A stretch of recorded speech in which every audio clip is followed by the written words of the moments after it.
Знаменитий клип, який став одним з символів оборони Маріуполя. Юнгер загинув. Юнгер.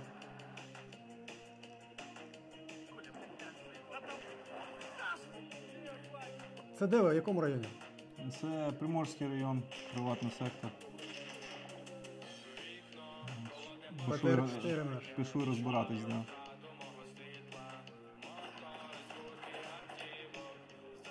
Якраз штурм Мілякінського блокпосту почався по приватному сектору градами.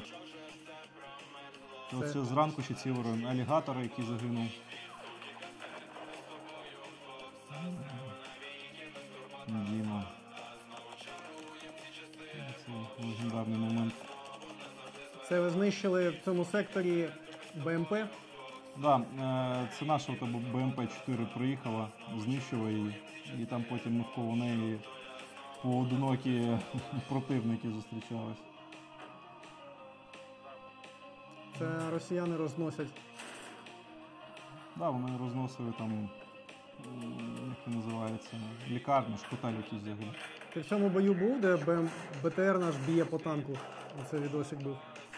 Фрагмент. Ні, це якраз той самий рейд, після якого я вже приєднався до розвідки. Цивільних розстрілюють. Хто розстріляє? Росіяни.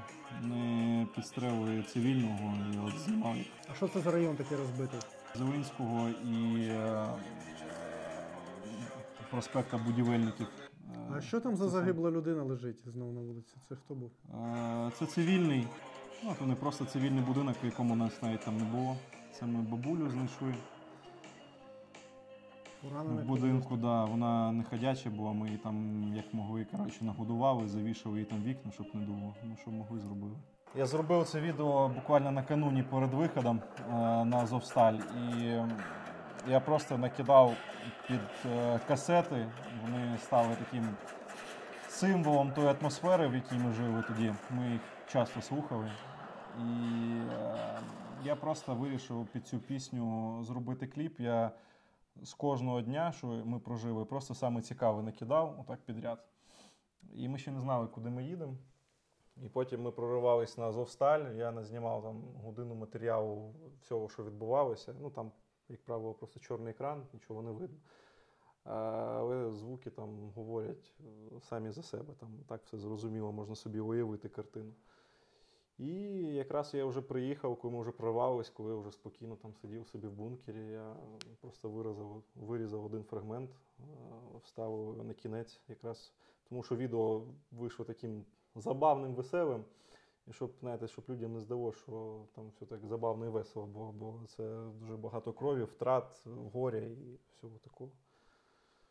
Друзі, отак ми сьогодні починаємо розмову. Сьогодні у нас людина, яка дійсно билася і вижила у справжньому пеклі. Друже Фрост, боєць полку Азов, автор того самого відомого кліпу на музику, на пісню «Касета», який став для усіх нас одним з символів оборони Маріуполя. І Фрост – це людина, яка була засуджена до смертної кари російськими спецслужбами. Це було оголошено. І ось людина, яка вислухала свій вирок, яка виклала це відео, безпосередній учасник боїв, про які зараз ми будемо говорити. Скільки років ти в Азові? Коли ти прийшов на війну? КМБ проходив у 2016 році, потрапив в Азов уже безпосередньо вже в 2017-му. Тобто ти як повнолітнім став, так одразу обрав цей шлях? 18 років мені виповнилось, я одразу пішов в полк, одразу на набір.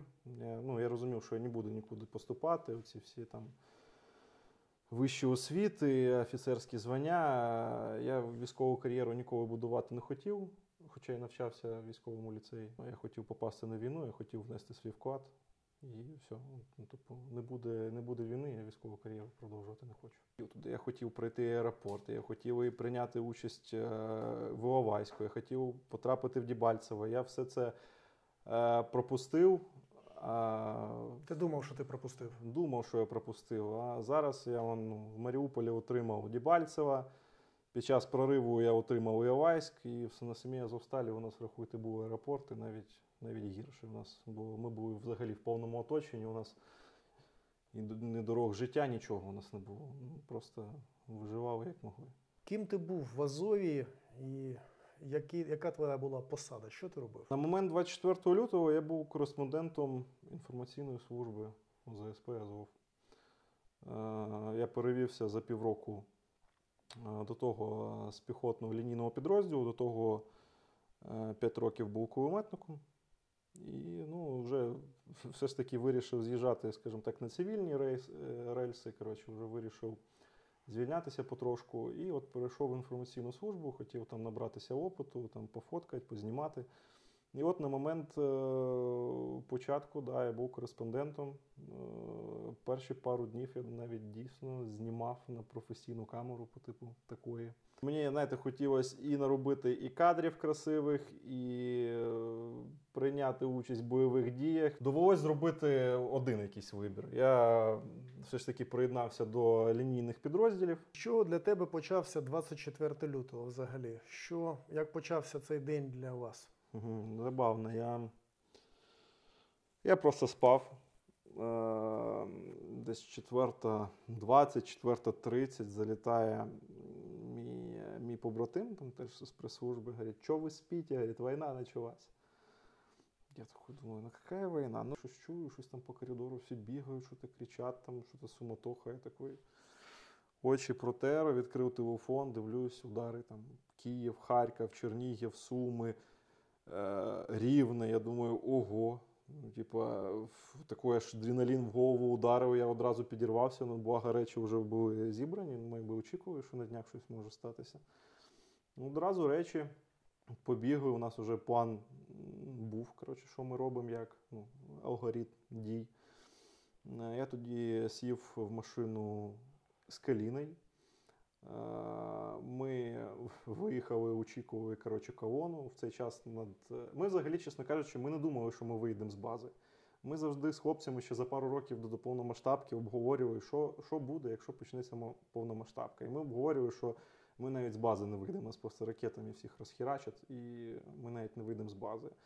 І це дуже велика помилка їхня була, що вони так не зробили. Реально, вони б Маріуполь взяли в перші тижні, якби вони так зробили. Нічого, ми сіли з Каліною в машину, я одразу вимкнув камеру. Над базою тоді якраз ракета, пролетіла, десь там бахнула, невідомо де. А тут таке, ти ще вчора жив десь глибоко в тилу, в мирі, а тут уже повсюди щось літає, щось вибухає, чутно постійно, як той літак літає. Ми сіли в машину, де поїхали в Маріуполь. Тоді ще такий, шкода, у мене цей кадр не зберігся, ми проїжджали. Все як в фільмі було. Проезжал их блокпост, Калина ще питає, что там, наше ПВО работало. Говорит, вот, посмотрите, там, смотрим, там РЛС-ка уже заваленная. Ми завжди на неї любувався, така здорова, красива штука, яка там стояла, дивлюсь, вже вся розворочена, стоїть завалена. Я якийсь час там познімав щось на лівому березі, коли там ще тільки, ще боїв там не було, але гради, артилерія там вже прилітала, тобто там уже в перший день я приїхав, там уже спалені машини стояли, сільпо вже згоріло, там уже в будинки були прильоти, хоча на правому березі взагалі все ще мирно було, відносно. Я там познімав пару днів, потім дізнався, що кольцо-то змикається, що там вже, виявляється, вже з Бердянську підходять до нас. А там якраз на тому фланзі була моя рота, з якою стояв. Я одразу помчався до них. 26 лютого противник вже захопив Бердянськ. Фактично війна тільки почалась, 25-го противник захопив Мелітополь, 26-го Бердянськ, тобто через 2 дні фактично ви вже були в оточенні. Да. Нам говорили, що ось зараз тут ледь не в 5-й годині вже буде прорив, і треба терміново, я одразу туди. Нацгвардійця забрав кулемет. 26-го ти забрав кулемет, так? 26-27, я зараз точно не скажу. Десь так, так. Да. І 26 лютого, так? Да, я поїхав, і тоді я вже камеру відклав, я так інколи там знімав, там, що там пацани займаються, бит, там, то все. Вже в основному я забив, я вже був як звичайний піхотинець. Там заступав на пости, спостерігав, Коли перший бій тебе стався? Перший контакт, скажімо так, стався у нас ще 5 березня, але боя по факту не було, бо ми тоді були, скажімо так, на спостережному пункті, нам сказали задачу відходити, ми навіть в бій не вступали, ми просто сіли в машину, уїхали, і там уже трошки інші речі відбувалися. А перший бій по факту стався у нас аж 8 березня. Да, 8 березня вони почали прорив через аеропорт, і з аеропорту йшли, і через Мілякінський блокпост. Накривали вас же тоді? Накривали дуже щільно, вони накривали нас уже на протязі 3 днів. Причому вони накривали абсолютно весь приватний сектор. І що саме забавне, я не знаю, знали, чи вони, де ми знаходимося, чи не знали, а вони жодного снаряду не прилетіло в ті місця, де ми були. Вони рознесли вщент півчасного приватного сектора, вже повбивали кучу цивільних, але жодного снаряду не прилетіло по нашим позиціям.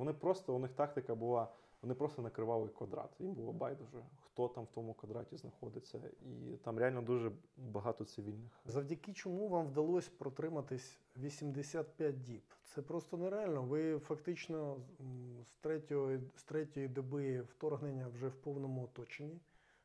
Ніяких підкріплень, нічого серйозного вам не підкидали?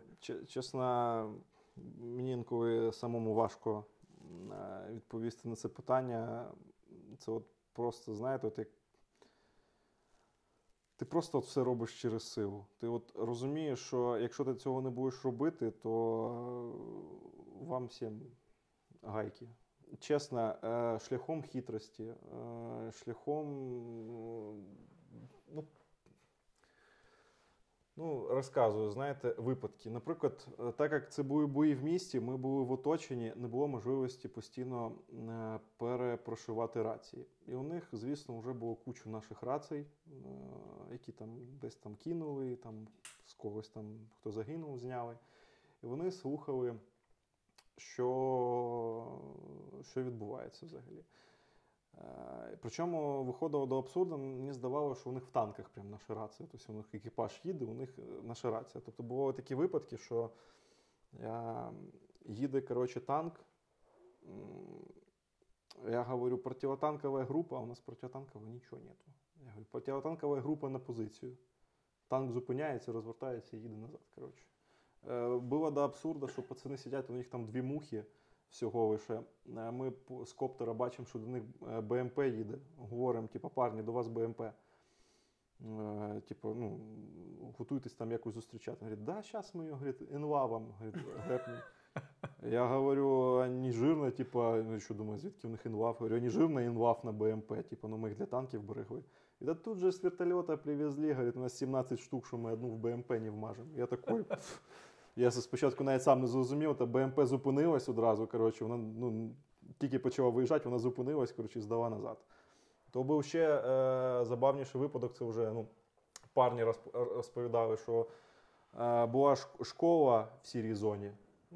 От ми і противник, а по центру школа ніким не зайнята. І противник, там у відділення 15 чоловік забігло в ту школу, а парні по рації доповіли, що їхня група, тобто наша, зайняла школу. А у них там комунікації у них між собою не було. І вони, градами по той школі влупили. Тобто у них там свої сидять, і вони градами самі відпрацьовують свою школу. І чисто такими якимись махінаціями якось і трималися. Реально, я інколи сам не розумів. У нас реально були просто, автоматики, кулеметики, якісь там радянські гранатомети, інколи, бувало, там могли вицепити якийсь НЛАВ, у них і корабельна артилерія, і авіація, і кучу піхоти. Тобто, якщо у нас реально ми там сиділи на позиціях по 2-3 людини, у них це мінімум 15. І штурмувала нас ціла рота, коли у нас там район тримає 15 чоловік, а нас штурмує рота, 2 танки і 3 БТРи. І ми тримались до Талова аж до виходу на Азовсталь. Великі втрати були під час боїв? Більше, ніж ми, скажімо так, спочатку розраховували. Я як собі уявляв, знаєте. Тобто, якщо у нас там за цілу Світлодарку за 9 місяців 4 загинуло, і то як мінімум 2, яких я вважаю, що смерті яких могло би і не бути, знаєте. то тут, коли ти за день тільки 10 чоловік уходить, і причому ти їх всіх знаєш, і це твої якісь друзі, коротше, близькі, і ти просто в шокі ходиш, і в якийсь момент розумієш, що якщо за кожним плакати, то можна з глузду з'їхати. І ти просто так заморажуєшся і думаєш, ну краще про це не думати. Типу, поплачемо потім, я казав завжди. Втрати, поки ми були в місті, ну, скажімо так, втрати були, але в порівнянні з тим, скільки втрачав противник, небагато. Ну, наскільки я знаю, як у нас втрати рахували, ну, противника. Типу, от тільки от прям підтверджено піхоти. Якщо ви там налупили, роту піхоти, але ви не знаєте, скільки точно ви там вбили, і ви от доповідаєте, ну, там приблизно роту, не запишуть нікого. Ну, тобто, значить, не рахується. Якщо от точно підтверджено, от ми там завалили, коротше, 3, там 5, коротше, там відділення, танк, ну, це мінімум 3 людини екіпаж, їх записували. І ми навіть враховуючи, що половину цих втрат противника, яких ми робили, їх не записували, у нас по підрахункам було, по підрахункам штаба, 1 до 12 співвідношення. Тобто на одного нашого приходилось приблизно 12 противника. Правда, коли ми вийшли на Азовсталь, цифри вже перевернулись в іншу сторону, на жаль.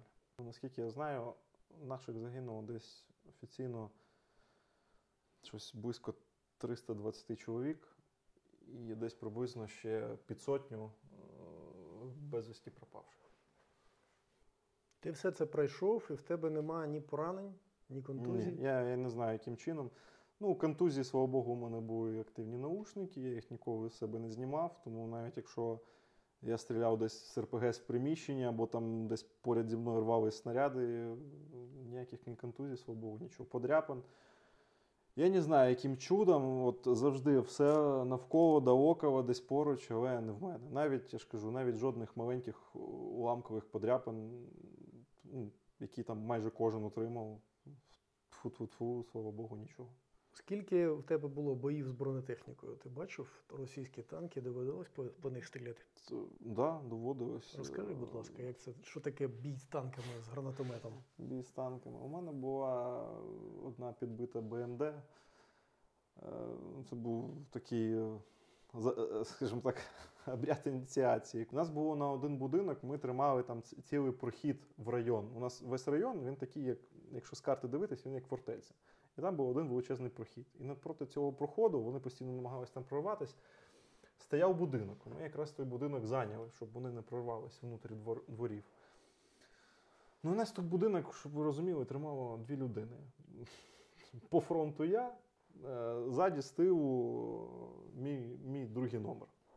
І поки я буквально, і рація тільки в мене, я йому відійшов сказати оперативну інформацію, буквально на 2 хвилини, яку мені там передали, куди йому дивити, що йому робити і що взагалі відбувається. Поки я відійшов, я підходжу на кухню свою, де я чергую, а в мене під вікнами вже БМП противника стоїть. Це ж, такий сразу сплеск адреналіну, це перший раз, і плюс у тебе одразу, ти не можеш зрозуміти, куди він дивиться, у тебе постійно таке враження, це взагалі БМД, мені вже почуто, що це танк, мені вже здавалося, що він вже дулом в мене, дивиться. Я одразу, у мене перша реакція, я включаю камеру, я швидко, розкладую ту муху, і я цілюсь, і я бачу, що там в командирській башенці сидить, противник. І щось кричав. Там на відео можна розчути, що він кричав, він щось там кричав, що там офіцер, піздець. Я думаю, да, піздець. Я прям в нього прицілився, дав постріл. Далі я вже не бачив, що відбувалось, бо так як я стріляв в закритому приміщенні, там все розлетілось. Я одразу впав, пішов попередити друга, щоб він не переживав, бо він же не знає, що в мене тут відбувається. А там такий залп. І було чутно тільки якийсь звук, типу і що та БМП-ха, вона від'їхала, але, видно, їй дуже не сподобалось. З якої відстані ти дав постріл? Це, не знаю, метрів 100. То взагалі в упор вона так під вікнами стояла. А це в тебе друге відео прорив з Азовсталі, яке ти виклав 29 вересня, вже після звільнення. Так, я його Так як я розумів, що всі матеріали, які я не знімав за весь період Азовсталі і Маріуполя, мені доведеться їх викинути.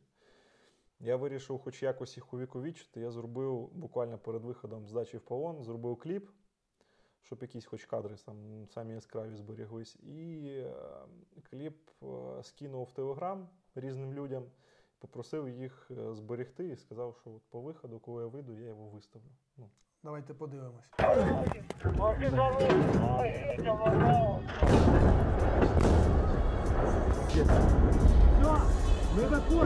Що це перед нами? Це відео противника. Це відео противника, це якраз таки наш прорив на Азовсталь, як наша колона їхала і попала під обстріл, засідку. І фоном звуки. Це ви виходили разом з морпехами, да? Там зборна солянка. Ні, морпехи за пару днів до цього, а ми виходили, там були НГУшники, там якась частина 503, ми, ТРО. Там. Звідки ви виходили? З міста, від Евсіль. Ви намагалися з міста пройти на Азовсталь. Да. Це вже ж поранені, які під час це під час прориву, так. Да. Це стела під Азовсталю, через яку ми проривалися, вона там на відео була. І це ми на ранок пішли, там уже снайпер контролював всю цю ділянку, і ми повзали між машинами, забирали речі, бо в нас дуже величезні і матеріальні втрати, у нас не було ніяких противотанкових, у нас не було елементарно їжі. І ми між машинами їздили, лазили, збирали їжу, збирали там енлави, матадори, РПГ, все, що могли там з собою нести.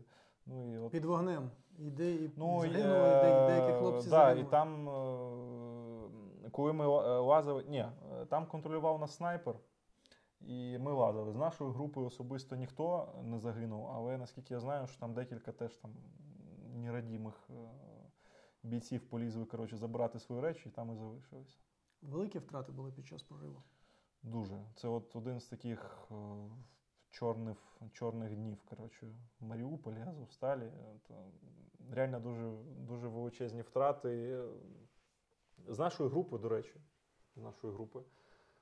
ніхто не загинув. У нас тільки пару поранених, абсолютно всі цілі. Я не знаю, якимось чудом нам вийшло.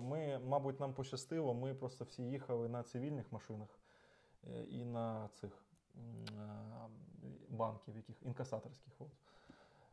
А поряд з нами їхали КАМАЗи, КРАЗи, казаки, і вся увага була на них, все летіло в них, і ми завдяки цьому вижили і прорвалися. А це ті, хто не змогли вийти.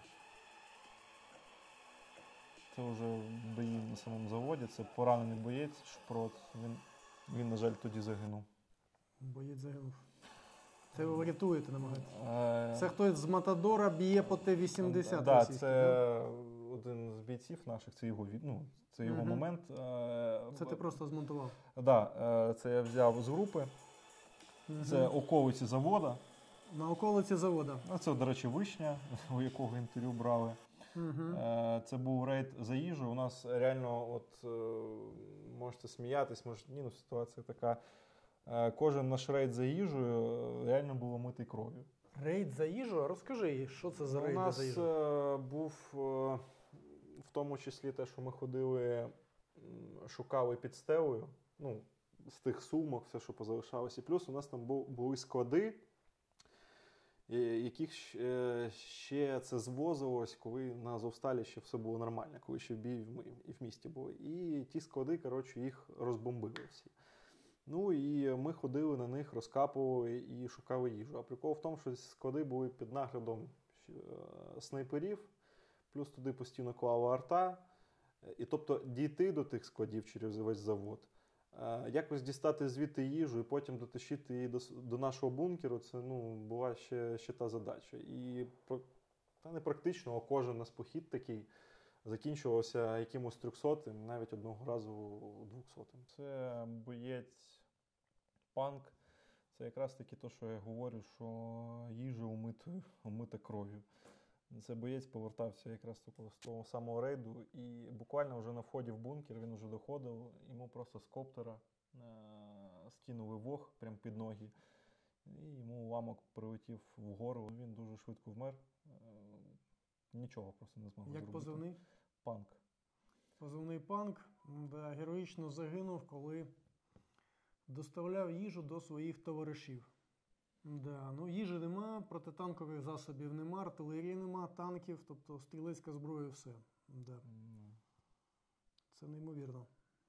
Це Маріуполь, оборона в таких умовах. Снайпер, Це да? ми прикривали там поранені. Наших поранених евакуювали, і снайпери їх зажали, ми прикривали їх. Це твій кулемет, да? Ти працював? Да. А це, от, до речі, один з рейдів, там снаряд прилетів в мішки з кашею там і залишився, не розірвався. Це ви на Азовсталі, да? Да, це все з Азовсталі. Це у нас вже весна, ми вийшли з бункеру і побачили квіточки. І ти зняв. Красота, да. да. Зберіг здатність. Це коли у нас відбили швачку, ми ходили її відбивати назад і попали там, да, теж. Ви ще контратаки там проводили?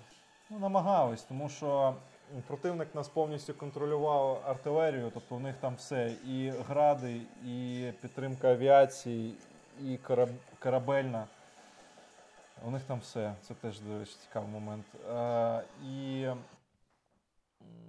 гради, авіація, саушки, все, що хочеш. У нас із артилерії на той момент вже залишався СПГ-9 з закритої позиції. Ну, тут такий. Ну, це не артилерія, це гранатомет.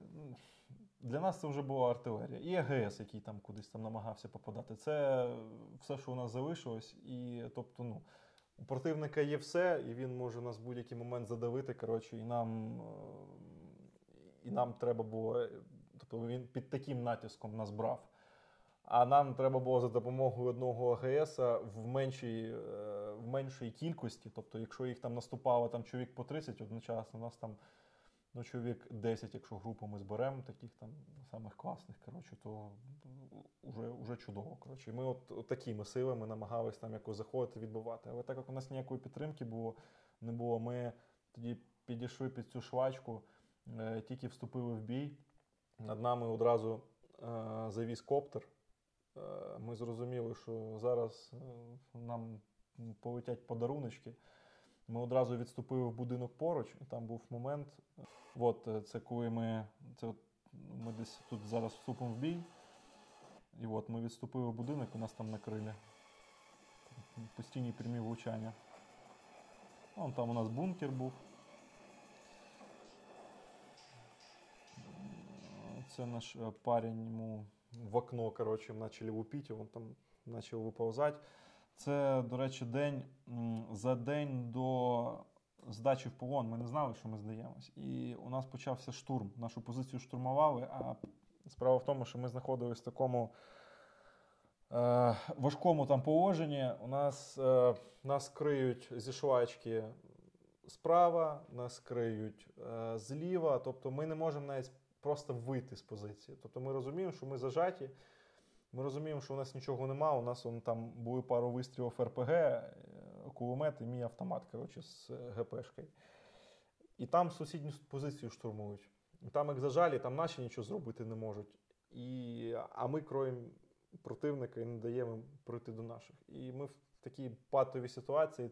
І справа в тому, що тут тільки я виходив, коротше, з під'їзду туди стріляти, одразу по мені відпрацьовував кулеметник, він там буквально в 150 метрах був, він прямою наводкою прям випив в той під'їзд. І там от прям через страх, через невозмагає себе і розуміючи, що ти зараз вибігаючи, тебе можуть вже вбити, ти виходиш і все одно просто навалюєш. Тобто ти вже бачиш, як під тобою рветься земля, падають гілки, але ти все одно стріляєш далі.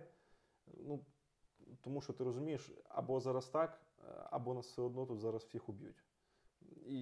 І ми в той день, ми не просто відбили штурм, ми їх ще й загнали там, що вони там чутно було навіть, ну, що як вони в рацію оруть, блядь, заберіть нас отсюда, типа, там, як-то доставайте нас. Потім нам прям тоді, розумієте, у нас вже не було нічого, у нас реально були просто автомати. Вони вже настільки зрозуміли, що вони можуть робити все, що вони викатували саушку на 200 метрів і прямою наводкою розбирали наші позиції.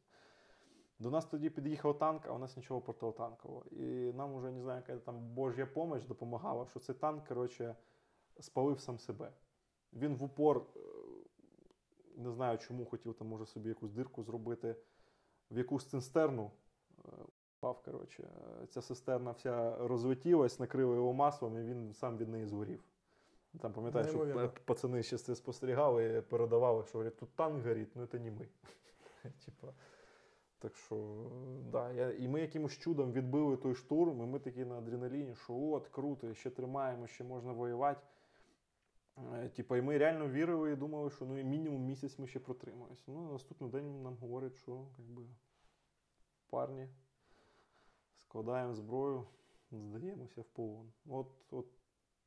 От це, мабуть, перший такий момент за весь час, що я от реально якусь депресуху сприймав, що типа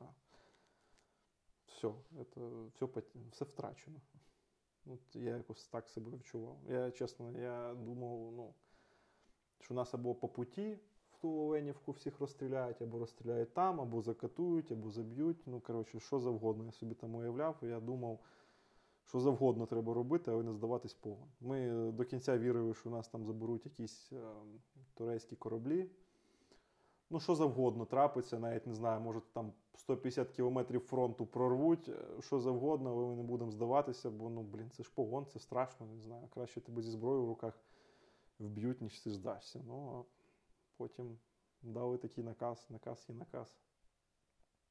Це той самий момент, де ти розумів, що тебе можуть вбити, і тим не менше... Да, ми вискакували, отак от навалювали, коротше, по магазину і одразу забігали назад. І отак от кожні там секунд там 20-30, коротше, отак я всіх там змушував вибігати, коротше, настрілювати. Ну і сам там безпосередньо приймав участь. Це, друзі, мабуть, і є справжня історія про героїзм, тому що це коли ти ризикуєш, тому що знаєш, що цей бій може бути для тебе останнім, і цей постріл може бути останнім. І тим не менше, боєць розуміє, що він мусить це зробити заради товаришів, заради свого підрозділу, і він це робить.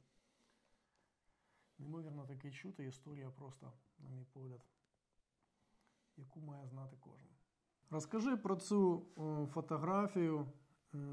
Дмитро Ольховик, позивний «Алігатор». Ти написав про нього пост, а цю фото знають усі, оскільки саме ця фото на заставці до пісні відомої Святослава Карчука, яку він спеціально для Азова написав «Місто Марії». Абсолютно, насправді, випадкова фотографія. Ми тоді міняли свою дислокацію, скажімо так, переміщувались в приватному секторі. І це перший день боїв в приватному секторі. Тобто він ще зранку це було ціле місто, можна сказати. Да? А вже під вечір, це вечір, його вже практично вщент рознесли. Тобто вже там повсюду, коротше, земля від снарядів, яка порозліталась, вже знаки завалені, будівлі розмажені. І просто була така атмосфера якась там. Ми йшли. На той момент було спокійно, настріляли, і йшов сніг, і разом зі снігом постійно падав попіл. Тому що навколо дуже багато будинків горів. Алігатор тоді просто підійшов там, він там до парней, там попереду була наша позиція, просто пішов в гості, і я просто побачив цей кадр, як він іде, як ту всю атмосферу навколо. І просто вирішили на телефон сфотографувати, і от, слава Богу, вдалося його отак от увіковічити. Це ми в будинках так жили. Спали, навіть не знімаючи взуття, броню. Ну, спали в броні, деякі навіть каски не знімали, бо в будь-який момент треба було підірватися і кудись бігти. Ти теж? Так, да, я по 4-5 днів взагалі не знімав взуття, і за того потім проблеми з ногами були. Тому що коли починається, у тебе немає часу там взуватись, шнуруватись, одягати броню, тому що ти завжди, коли розслабляєшся і думаєш, да я встигну, потім, коли щось починається, ти не встигаєш. Все так в суматохі. І якщо щось може відпасти, відвалитись, якщо щось може, піти не так, воно завжди піде не так, відвалиться і розвалиться.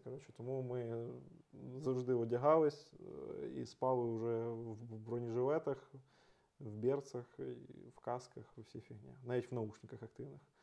Єдине, де ми вже почали так трошки розслабитися. Я вже, ну чесно, якщо на початку мені броня, я її, будучи на ПТД, не так часто носив, в принципі. І плюс у мене там були проблеми зі спиною. І для мене броня от в перші дні війни це реально було важко. Ну, вона мені так нормально на хребет давала.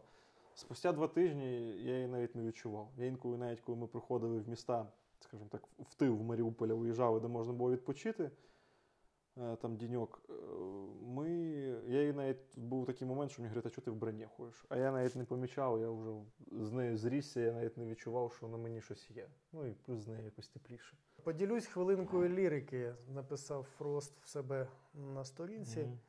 Що таке означає слова кріпово? Це коли ти відновлюєш свою сім-карту зі старими контактами, передивляєшся їх і усвідомлюєш, що 80% з них вже просто немає в живих. Да, так і є.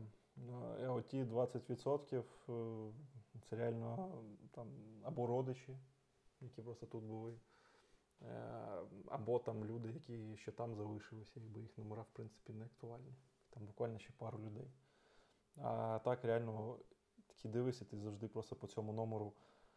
Ну, у тебе асоціація, що ти дзвониш, коли ми там на зустріч якусь там їдемо, десь там їдемо гулять, коротше. А зараз ти дивишся, ти розумієш, а того там вбили, а того там завалило, а того там розірвало, і ти це читаєш, і наче в інший світ якийсь вернувся. Про полон в тебе тут є вражаючі кадри. Це ти до полону. Полкові будні 96 кілограмів. От таким був, коли тренувався, да? Після тренування, мабуть, да? Да. Ну, під час навіть. Під час. Азовсталь. Це на Азовсталі вже кілограмів так... 85 ти написав. Да, вже 10 вже підскинув. Ну, це враховуючи, що ми постійно шукали їжу, тобто в мене залишилась чисто там така моя м'язова маса, там уже жир практично весь уйшов. А це в день повернення? А це вже день повернення. Ну да, можна рахувати в день повернення. І то тут і наївся, у мене трошки шлунок випирав, коротше, да. А так, взагалі, да, 72 кілограми. 72 кілограми. З 96 да. на 72.